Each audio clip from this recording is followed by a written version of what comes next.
الرحمن حدیث نمبر 894 895 896 897 898 899 ان حدیث کو سماعت فرمائیں اور اپنے علم کو حدیث مصطفیٰ صلی اللہ علیہ وسلم سے مزین فرمائیں۔ حدیث نمبر 894 بیمار پر دم کرنا۔ یہ دو حدیثیں ہیں، 894 اور 95 ضرور سماعت فرمائیں۔ چینل کو سبسکرائب کرنا نہ بھولیں۔ حضرت ابو سعید خدری رضی اللہ تعالیٰ عنہ بیان کرتے ہیں، حضرت جبریل نبی پاک صلی اللہ علیہ وسلم کی خدمت میں حاضر ہوئے اور پوچھا کہ یا رسول اللہ آپ بیمار ہیں؟ حضور علیہ السلام نے جواب دیا جی ہاں۔ حضرت جبریل علیہ السلام نے پڑھا بسم اللہ ارقیک من کل شیء یؤذیک من شر کل نفس و عین حاسد بسم اللہ ارقیک واللہ یشفیک۔ اللہ تعالیٰ کے نام سے برکت حاصل کرتے ہوئے میں آپ کو دم کرتا ہوں اس چیز سے جو آپ کو اذیت دے اور اس شخص کے شر سے اور ہر حسد کرنے والے حسد سے میں اللہ تعالیٰ کا نام لے کر آپ کو دم کرتا ہوں، اللہ تعالیٰ آپ کو شفا عطا فرمائے۔ یہ جبریل علیہ السلام نے نبی رحمت صلی اللہ علیہ وسلم کو پڑھ کر دم کیا۔ حدیث نمبر 895 حضرت عبدالعزیز بن صہیب بیان کرتے ہیں، میں اور ثابت بنانی حضرت انس بن مالک رضی اللہ تعالیٰ عنہ کی خدمت میں حاضر ہوئے تو ثابت بولے اے ابو حمزہ میں بیمار ہوں۔ حضرت انس نے فرمایا کیا میں تمہیں نبی اکرم صلی اللہ علیہ وسلم کا دم نہ کروں؟ انہوں نے جواب دیا جی ہاں۔ تو حضرت انس نے پڑھا بسم اللہم رب الناس مذہب الباس الشف انت الشافی لا شافی الا انت شفاء لما یغادر شفعا لا یغادر سقما۔ ترجمہ اے لوگوں کے پروردگار تکلیف کو دور کرنے والے، تو شفا عطا کر دے، تو شفا عطا کرنے والا ہے، صرف تو ہی شفا عطا کرنے والا ہے، ایسی شفا عطا کر جو بیماری کو ختم کر دے۔ ان دونوں احادیث سے ثابت ہوا کہ آپ قرآن و سنت میں دی ہوئی چیزوں کے ذریعے دم کر سکتے ہیں، یہ جائز ہے۔ حدیث نمبر 896 وصیت کرنا۔ حضرت ابن عمر رضی اللہ تعالیٰ عنہ بیان کرتے ہیں، نبی اکرم صلی اللہ علیہ وآلہ وسلم نے ارشاد فرمایا کسی بھی مسلمان کو یہ حق نہیں ہے کہ اس پر 2 راتیں اس طرح گزر جائیں کہ اس کے پاس کوئی ایسی چیز موجود ہو جس کے بارے میں وصیت کی جا سکتی ہو اور وہ وصیت تحریری صورت میں اس شخص کے پاس موجود نہ ہو، یعنی کہ تحریری طور پر بندے کو وصیت کر دینی چاہیے۔ خاص کر جو ہے یہ وصیت کہ اب مرنے والا یا جو وصیت کرنے والا ہے وہ کتنی وصیت کر سکتا ہے، اس حوالے سے حدیث نمبر 897 سماعت فرمائیں۔ حضرت سعد بن مالک رضی اللہ تعالیٰ عنہ بیان کرتے ہیں، نبی اکرم صلی اللہ علیہ وسلم میری عیادت کے لیے تشریف لائے، میں بیمار تھا، آپ نے ارشاد فرمایا تم نے وصیت کر دی ہے؟ میں نے عرض کی جی ہاں۔ نبی اکرم صلی اللہ علیہ وسلم نے پوچھا کتنی؟ میں نے عرض کی کہ میں نے اپنے پورے مال کو اللہ تعالیٰ کی راہ میں دینے کی وصیت کر دی ہے۔ حضور علیہ السلام نے ارشاد فرمایا تم نے اپنی اولاد کے لیے کیا چھوڑا ہے؟ تو انہوں نے جواب دیا وہ خوشحال ہے، اچھی زندگی گزار رہے ہیں، اچھی حالت میں ہیں۔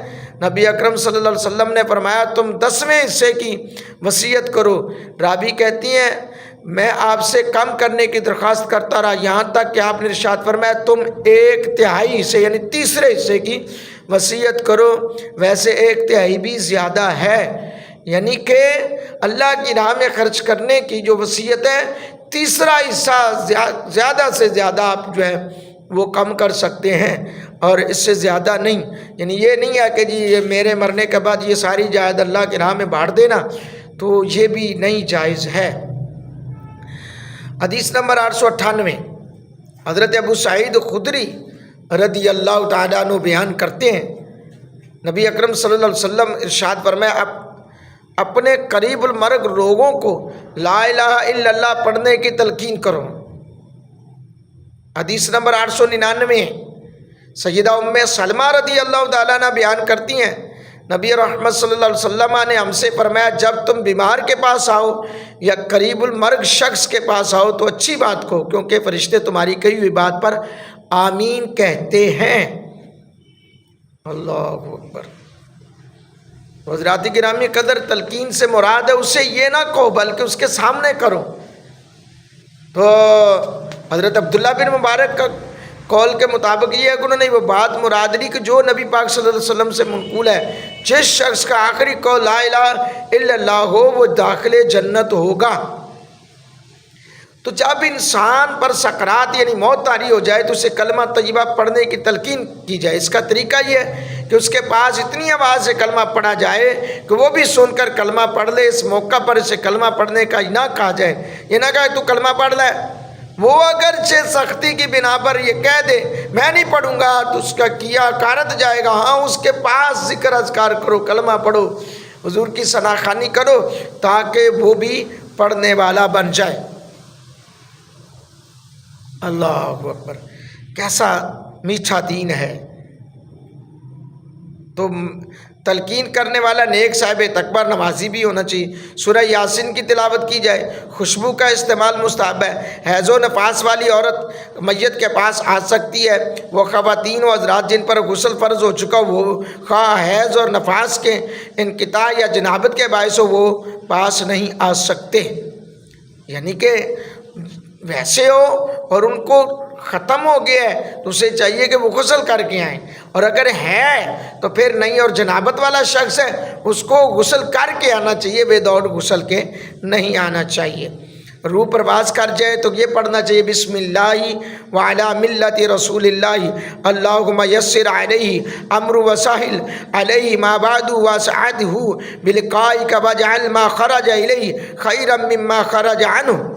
سار کے اوپر اور جبڑے کے نیچے سے پٹی باندھ دی جائے تاکہ منہ کھلا نہ رہے، ہاتھ اور پاؤں سیدھے کر دیے جائیں اور دونوں پاؤں کو قریب کر کے دونوں انگوٹھوں پہ پٹی باندھ دی جائے۔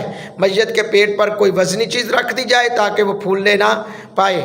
میت کے تمام جسم کو بڑے کپڑے کے ساتھ چھپا دیا جائے۔ جان کنی کے وقت اگر اس کے منہ سے کلمہ کفر صادر ہو گیا ہو تو اسے کافر قرار نہیں دیں گے، کیونکہ ممکن ہے جان کنی کی تکلیف کی وجہ سے وہ کلمہ زبان سے نکل گیا ہو یا بے ہوشی میں وہ کلمہ نکل گیا ہو تو اسے آپ کافر نہیں کہہ سکتے۔